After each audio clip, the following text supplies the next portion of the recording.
আসসালামু আলাইকুম সবাইকে, আশা করি সবাই ভালো আছেন। একটা সুন্দর ডাকলিং থিম কেক মেক করবো আজকে। এখানে আমি 2 টায়ারের একটা কেক নিয়ে নিয়েছি। এটা ছিল চকলেট ফ্লেভারের। অনেক সুন্দর করে ফিনিশিং দিয়ে আমি এখন ডেকোরেশন রেডি করব। এখানে হচ্ছে আমি নিয়েছি একটা ফন্ডেন্টের পর নিয়েছি স্টিকার। এটা প্রিন্টেবল, অনেকে জিজ্ঞেস করেন নন প্রিন্টেবল আর এডিবল প্রিন্টেবল কি হয় কি না। অবশ্যই এডিবল প্রিন্ট করা যায়। আর এটা আমি যেটা দেখাচ্ছি এটা হচ্ছে নন এডিবল প্রিন্টের একটা ফটো, জাস্ট ডাকলিংয়ের কয়েকটা ফটো আমাকে কাস্টমার প্রথমে দিতে বলেছিল। পরবর্তীতে উনি আবার ছবি দেখে ফন্ডেন্ট দিয়ে মেক করে নিয়েছে।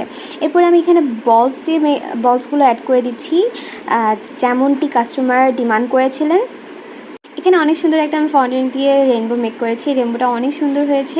ফার্স্ট বেবির বার্থডে উপলক্ষে একটা কিউট কেক আপু অর্ডার করেছিলেন তার বেবির জন্য। আপনারা চাইলে যে কোনো কাস্টমাইজ কেক আমাদের পেজ থেকে অর্ডার করতে পারেন। এরপর এখানে ধান টাইপের 3টা টপার ছিল।